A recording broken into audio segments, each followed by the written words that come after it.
September 19th, and it's time for another Please Welcome. Welcome. Heroic Productions series of in-person virtual events where we explore people and topics of interest to a wide audience of meetings and events professionals. Heroic Productions is a corporate event production company. We've been helping our clients execute world-class meetings, events, conferences, shows for the past 20 plus years, and we are true event production professionals. You may be familiar with Please Welcome. We launched this series in August of 2022. Many have been here in studio to our in-person events. And then many of you just tune in to our virtual installments, which we are happy to be sharing with you today. We are live on LinkedIn. We're live on Facebook. I think I'm pushing this to my YouTube channel. So you can pick this up in a lot of different places. And of course, you can always go back and watch previous episodes as well. All right, so in honor of September being Children's Cancer Awareness Month, we are really excited to welcome Sarah Kier to the Please Welcome stage with us today. Sarah is the Events and Engagement Manager at Children's Cancer Research Fund, which is headquartered right here in Minneapolis. So Sarah, welcome to you. McKenna is going to bring you on. There you are. How are you? There I am. Hi, Kitty. It's good to see you today. Really good to see you too. I'm excited about having this conversation with you. It's always fun to chat. Yeah, me too. Me too. Thank you for giving us this platform. Like you said, September is Childhood Cancer Awareness Month. So it's a very important month for us at CCRF. So I'm excited to be able to share that with a wider audience. Wonderful. Good. And I know you're busy all the time, and I would expect that this month it's just a little bit more, right? Exactly. There is so much going on every year throughout September. I actually started at CCRF in September of 2017. And I remember my first few weeks kind of looking around like, is it always this busy? Like, what have I gotten myself into? I learned, eventually that September just happens to be extra crazy. But yeah, lots of exciting stuff going on. Yeah, good. Okay. Your audio just dipped just a little bit at the end Okay. of, so How hopefully. about now? Okay. Yep. Okay. Good. I'm testing. I told Kitty I'm testing out a new microphone setup today with the AirPods. So we'll see how they go. Keep me posted if they become shaky at all. Okay, great.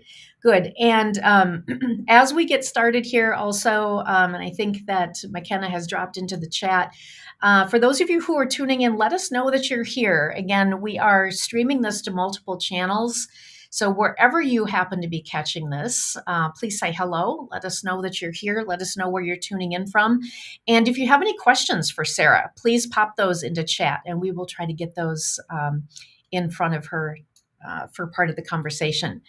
So we have been referencing here CCRF, Children's Cancer Research Fund. Tell us a little bit about CCRF. Absolutely. Yeah. Like you said, we affectionately call it CCRF because Children's Cancer Research Fund can be a mouthful. So you'll hear me refer to as CCRF often, but we are, like you said in the beginning, a national nonprofit organization, but we are based in Minneapolis, Minnesota. Our main focus, the reason that we exist is to support the research of really smart scientists across the country whose ideas are making an impact for kids with cancer. So they are the ideas that are creating better, safer treatments for kids with cancer. And childhood cancer is a really big problem. So we have chosen to really dedicate our efforts and our funding into three key areas. The first is hard to treat. So specifically looking at cancers where survival rates remain low or haven't improved in decades. We also fund research into survivorship care for childhood cancer patients. There is actually over 15 million childhood cancer survivors in the US. And we have found that due to the harsh nature of their treatments when they were treated for cancer, many of them, 99% of them, deal with long-term effects as a result of their treatments. So that can range from memory loss, learning disabilities, stunted growth, secondary cancers, infertility, the list goes on and on. So we are very invested in survivorship care and making sure that childhood cancer patients are cared for over the length of their entire life, not just when that cancer treatment ends. And then the third area is health disparities. So research shows that children from racial and ethnic minority groups are less likely to survive certain cancers. But unfortunately, we don't know why that is. So CCRF has committed to funding research that identifies the root cause of those disparities and then eventually builds interventions to eliminate them. Okay. We've existed since 1981, and since then we have contributed over $200 million to research and support programs. Wow. Yeah, That's it's pretty cool. incredible. Yeah, I'm very lucky. Right. How great to be able to wake up every morning and know that that is what you're going to go do in the day. Exactly. It's very easy to be motivated and to Mhm. yeah feel like this work is very meaningful. We don't take it lightly. We yeah, it's very important to us. Yeah. Okay. So across the organization, there are obviously so many different roles and responsibilities. Mhm. Um, you are events and engagement manager. So Right. tell us what that means. What is a day in the life of you as events and engagement manager? hmm Good question. So like exactly like you described, there's a lot of ways to engage with CCRF, whether it's through financial support, volunteering. Corporations can sponsor CCRF through events or other programs. And really, my job is to manage all of those different ways that people can engage with, get involved with CCRF. So I manage a small subset of those opportunities, including a couple virtual events, two of which happen in September in honor of Childhood Cancer Awareness Month. One is a virtual walk event called the Walk for Childhood Cancer Research, and the other is a virtual cycling event called Great Cycle Challenge. And then I also manage our in person annual gala, which is called Dream, which will be celebrating its, I think, 42nd anniversary in 2024. So I kind of have my hands in a couple of different engagement opportunities, both virtual and in person. But my role is really focused on relationship management. So supporting our fundraisers, the folks who sign up to participate in the walk and participate in Great Cycle Challenge. I make sure they have everything they need to succeed and to fundraise on behalf of CCRF. And then on the dream side of things, I'm managing all of our vendor relationships, the donors that come to the event, and much, much more. But my role is truly focused on engagement and making sure that people who want to get involved with CCRF have the resources they need and feel supported along the way. Okay. What does your team look like? So on the engagement team specifically, we have 6 members. And like I said, because we have so many opportunities to engage with CCRF, we're all kind of focused on different areas. So, for example, we have one gentleman on our team who specifically focuses on streaming, fundraising, and streaming for CCRF. That's a really big subset of our fundraisers, is people who choose to stream different games, crafts, you Mm, name it. I'm not in that world, but mm, it's a really big community.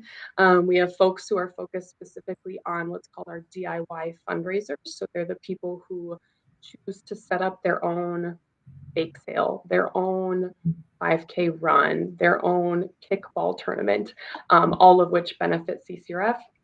So people managing those fundraisers. And then, like I said, some in-person events like Dream, and we also have a golf tournament that happens over the summer. So we're all kind of managing different areas of engagement mhm. in different ways. Okay. Wonderful. I'm intrigued by those virtual events. Yeah, me too. Yeah, when I say virtual walk and virtual cycling event, a lot of people kind of cock their head like, how does that work? How do you have a virtual walk? Yeah, tell me Um, more. a very fair question. I get it a lot. So the walk specifically was a result of the pandemic. It did not always occur online, but since the Okay. pandemic, we have moved it to an online platform where participants are able to log their steps, log their miles, and it moves them along a virtual course. And as they move along the virtual course, they unlock what's called milestones. So once they reach 10 miles, let's say, it unlocks a video from a childhood cancer family saying, "Thank you so much for your support. Let's keep Ah, going." And then at fun. another 10 miles, they unlock another milestone. So it's really interactive, and we try to make it really mission focused. Mhm. Um, and then the virtual cycling event is very similar. Folks are signing up, they're logging their miles on the GCC app. And then all throughout the way, they are asking their friends and family to support them as they log those miles. And both events have been really, really popular. As you guys know, with virtual events, the beauty is that anybody from anywhere can now Mhm. participate versus when the walk was in person here in St. Paul, we were Mhm. very limited to the audience. So now we get participants from all over the country, people who just want to make the most of the walks that they're already taking around the block. Yeah. Do you think that the physical component of those events will come back and you'll keep a virtual? That's a good It's question. yeah. I Because so don't know.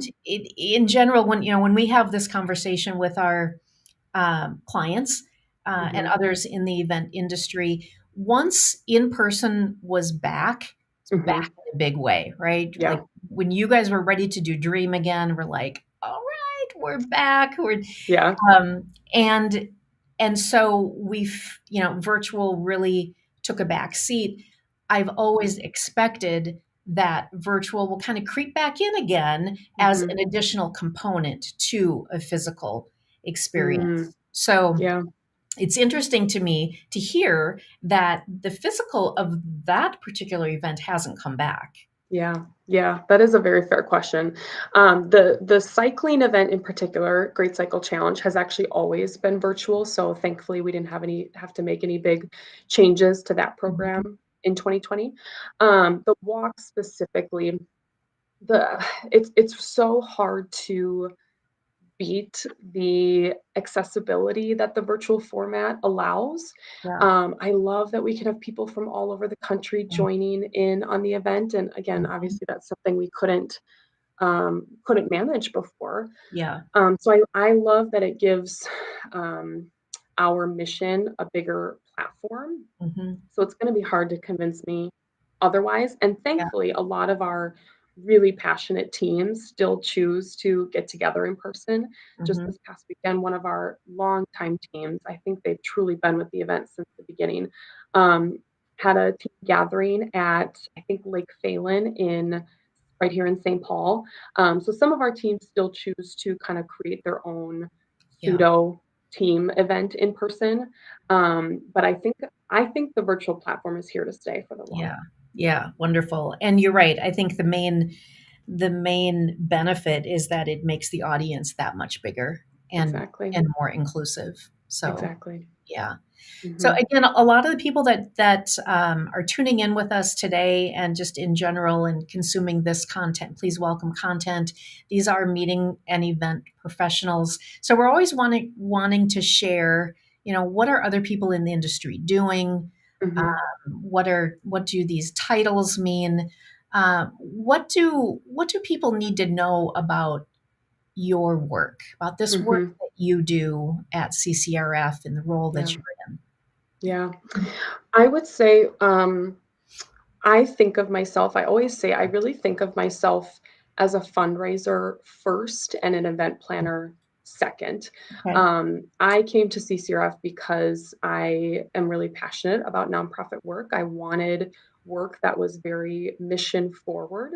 And for me, my natural skills just also happened to be a good match for event planning. Mhm. So for me, event planning is kind of the segue into the fundraising, which is the thing I'm really excited about. And one thing I wanted to share too, to kind of color in a little bit more about childhood cancer, because I know, like you said, people are joining in from all kinds of industries, and I certainly didn't know a lot of this before joining CCRF. Childhood cancer is the leading cause of death by disease for kids in the United States. So it's a really big problem with a lot of opportunity for improvement. Mhm. Um, in fact, I think a lot of people, I always like to share this stat because a lot of people are surprised to hear that of all of the funds that come from the federal government for cancer research, less than 10% is specifically allocated for childhood cancer. It's in Wow. the single digits. It's much less than 10, but I say less than 10. It's in the Huh. single digits.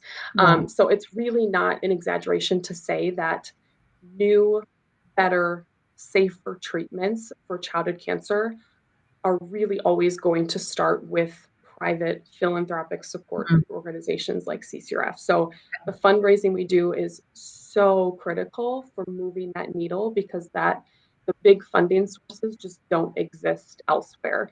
Mhm. So that's why we do what we do, and that's why I'm so passionate about event planning, event stewardship, because it allows us to raise money that's really going to make the difference that's needed for childhood cancer treatments. Yeah. So I love what you said. Sarah, you are a fundraiser first, Hmm. you're an event professional second. It's Hmm. the events become the vehicle to make that happen. Exactly. Yeah. Exactly. Yep. So we got to know you quite well earlier in the year Hmm. because we got to partner with you on Dream, Yeah. which was a wonderful night. Hmm. Uh, Absolutely wonderful. Tell us a little bit It about was. Dream. Yeah, it really was. Dream is really special to our organization. It's actually how CCRF as an organization started. So I always like to share this story. It's really special. In 1979, there was a teen here in the Twin Cities named Katie Hedgebeck who died after a battle with leukemia.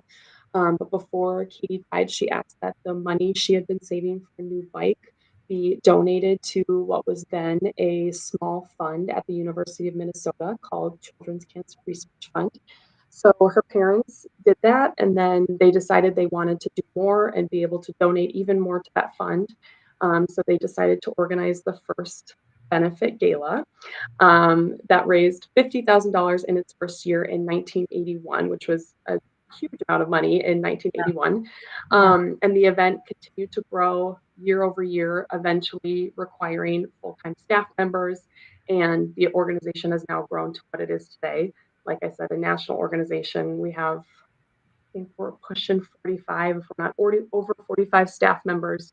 But really, the organization as a whole started with this singular event that continues today. So it's very special to us. It's very steeped in tradition. A lot of um, those folks, those donors, still come to this day. The people that were there in 1981 still attend to this day. So it's important to them too. Yeah. So Dream is very special to us. Like you said, 2023 was a really fun event. It really has a special place in my heart. I think Mhm. some events, hopefully people on this call or who are watching later can relate. And I'm not going to look silly, but some events you're okay saying goodbye to. You're okay putting in the rear view mirror. But this Yeah. one, 2023, was really fun for me, and I was sad to see it end. Mm. Um, it was our first year at a new venue, Quincy Hall in Northeast Minneapolis. It was in some ways like our first kind of really full year back since the pandemic.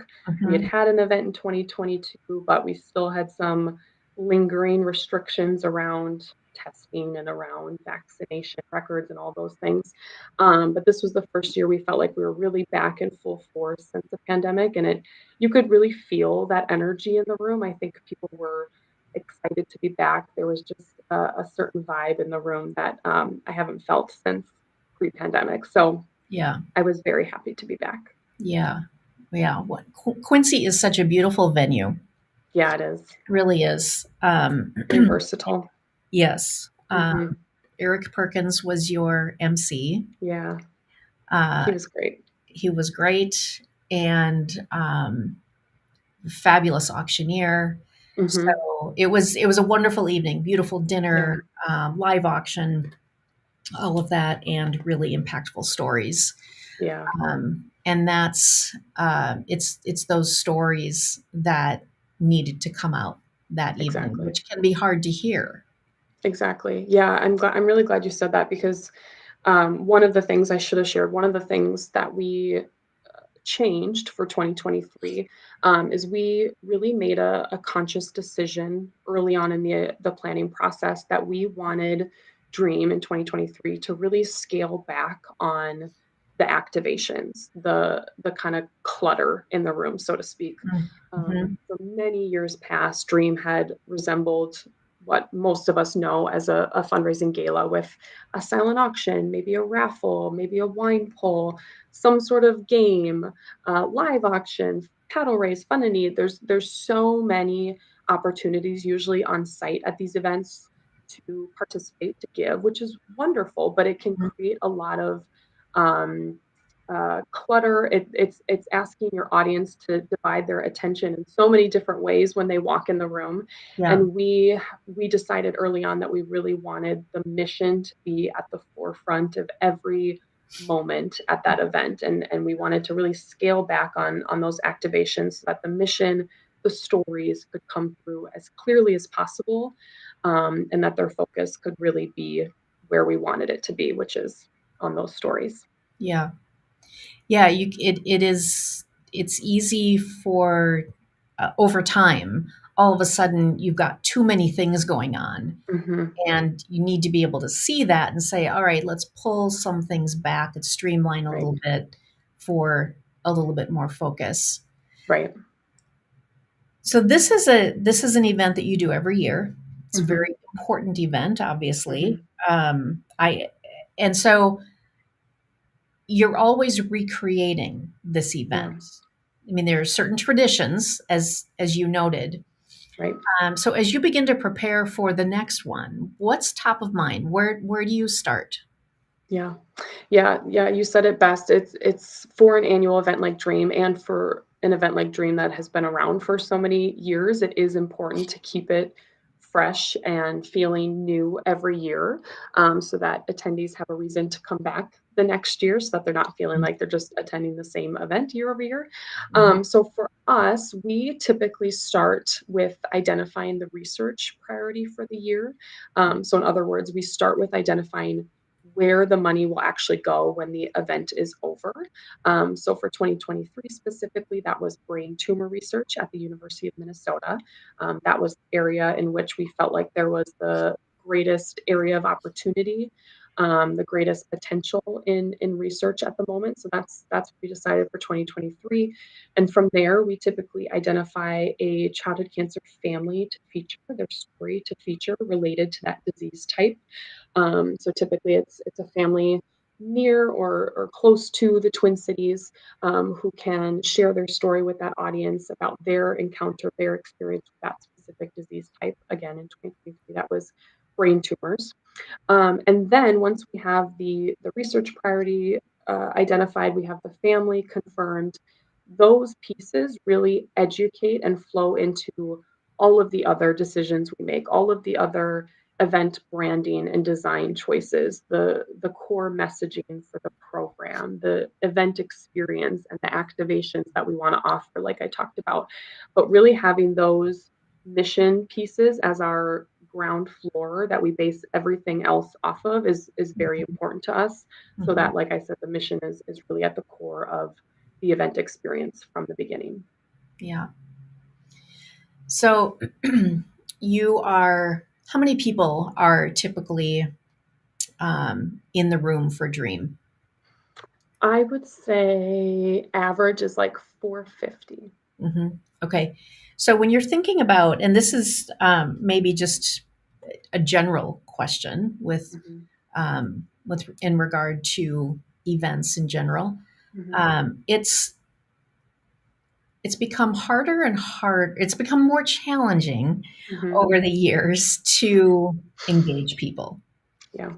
I always say it's hard to surprise and delight people. Kind Mm, of like we've seen it all. And you go to a lot of galas and fundraisers, and you've got the step and repeat, and you've got all of the sort of traditional things. Yeah. Um, what are some of the best ways to engage people in your opinion? Mm, And it doesn't even have to just be related to Dream or the work that you do at CCRF, even just what you've observed out in the world, because that's where we mm, can take inspiration and apply yeah. them to the events that we're doing. Yeah. Yeah. That's a very good question.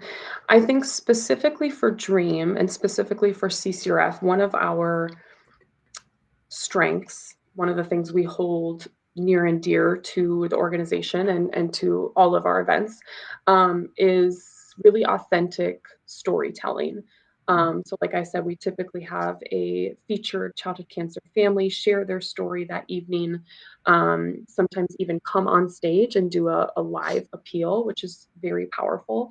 And childhood cancer stories can be really hard to hear. They can be really sad, heartbreaking stories. Mhm. They're not always like wrapped up with a beautiful bow on the end, um, but we pride ourselves in telling those stories as they are, as the family wants to tell them. And we've also found in turn, not only is it inspiring, it's motivating for our donors, but in turn, we have found that it's very healing for the families too to be able to tell Yeah. their story as they want, as is authentic and genuine to them. Beyond Dream, I think, again, going back to my role, one of the best ways to engage people is um, to give them the opportunities to engage as they see fit for them. So we have folks coming to us, coming to CCRF, from all over the country with all different income levels, with all different personal encounters with childhood cancer, if any encounters with childhood cancer, working for huge corporations, small businesses, everything in between. So we really pride ourselves on having a diverse menu of options so that no matter how somebody finds us, no matter what experience they're bringing to their engagement with CCRF, there's something for them. So whether Mhm. that is the virtual events that I mentioned, whether that is the big fancy gala like Dream, whether that's volunteering at an event like Dream, getting their company to sponsor an event, starting their own fundraiser. Like I said, we really pride ourselves in providing a wide variety of options so that no matter how somebody wants to engage, there's something for them. Yeah, that's smart because each of those things requires a different amount of time. Right. Um, so, Exactly. yeah. Where do you and your team look for inspiration? I mean, I would I would be remiss if I didn't say the families that we serve. I mean, that's Yeah. like I said, all of us on staff are really genuinely invested in this work. A lot of us, myself included, have had the opportunity to meet childhood cancer families over the years. And I just treasure those interactions so much. We just have really special families that we work with. Mhm. And it's not an exaggeration to say that they are truly at the center of our work every day. We Yeah. start every all staff meeting with what we call a mission moment, where we just kind of ground ourselves in a reminder of why we do what we do, why we're here, why this organization and our work is so vital to again moving the needle for childhood cancer treatments. We have so many folks on staff who are either parents of survivors, siblings, they are childhood cancer survivors themselves. So there's Mhm. just a lot of genuine investment in our culture here at CCRF, that makes it really easy to feel inspired every day.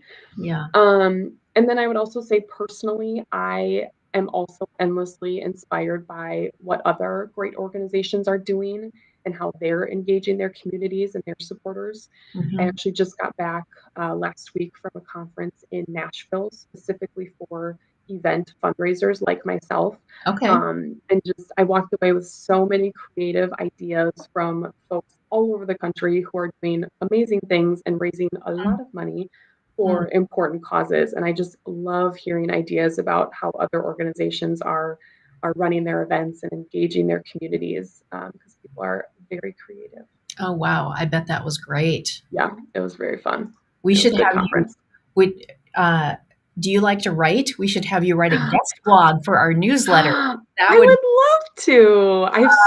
I have a whole notebook kitty of notes that, oh, it would be easy. That would be wonderful. We would love that. That would be so relevant to so many. Absolutely. Um, and all right, so we'll talk about that here when we're done. Okay. That would be great. Let's do it. So other than writing a blog for us, what's next for you? What are you working on? Oh gosh, so much. Like we talked about at the top, September is a very busy month here at CCRF. It's a very exciting month. There's a lot going on. So we're over halfway through September. So we're over halfway through our virtual walk, our virtual cycling event. So my days are really focused on supporting our very passionate fundraisers who are raising big money for CCRF through those events. So I'm interacting with those folks all day long. Mm, Part of my trip actually last week to Nashville was meeting with a group of GCC cyclists in the Nashville area. I got to attend a group ride, which was really fun. mm, And then, as you can imagine, it feels like Dream is already like around the corner. So we're already doing a lot of prep work for Dream, mm, um, brainstorming on some big goals that we want to achieve this year, and then simply rounding up our team of rockstar vendors who help us execute it. We could not do it without our partners like Heroic. So getting kind of our dream team, as we affectionately like to call it, on the roster, yeah, ready to rock another event is also forthcoming very shortly here. yeah, wonderful. Very Hmm. exciting. Yeah. So you've mentioned it many times here. There are lots of ways for people to get Hmm. involved. Yeah. Any of those initiatives, there's room for people to jump in Totally. and help. Yeah, Totally. good. Totally. I would follow CCRF on the socials. There's Mhm. lots of content out right now about Childhood Cancer Awareness Month. There's a lot of amazing businesses running cause marketing for us, meaning Okay. like kickback events. So when you shop at XYZ store, they're donating 20% of proceeds back to CCRF. There's a lot Oh, of amazing partners out there okay. offering those sort of kickback campaigns for CCRF. So Okay. no matter what you're interested in, I'm sure there's something that could benefit CCRF. So yeah, like I said, I would follow CCRF on the social medias if you're interested in getting involved. Okay. Wonderful. Hmm. Wonderful. Sarah, you are such a joy. It's always fun to talk with you. So thank Thanks, you. Kitty. Oh, my pleasure. It was fun. I Yeah. could talk about CCRF all day long. Good. Good. Hmm. Well, yeah, definitely when it's such a deep passion and how Yes. wonderful that that your heart that your job is something that is just so fulfilling and Oh, wonderful. I'm Thank so you lucky. for the work that you do and the Thank work you. that everyone at CCRF does. My Um, pleasure. Thank and you. yeah, thanks for sharing your words with us today. Yeah, of course. It was really fun. Thanks for having me. Wonderful. All right. Well, and as always, from all of us here at Heroic Productions, thank you for tuning in. You can reach me here. Well, you can reach me on LinkedIn. You can reach me at the email address that's scrolling on your screen right now. Make sure that you have followed Heroic on LinkedIn for more events and news. And we will see you again soon. Bye.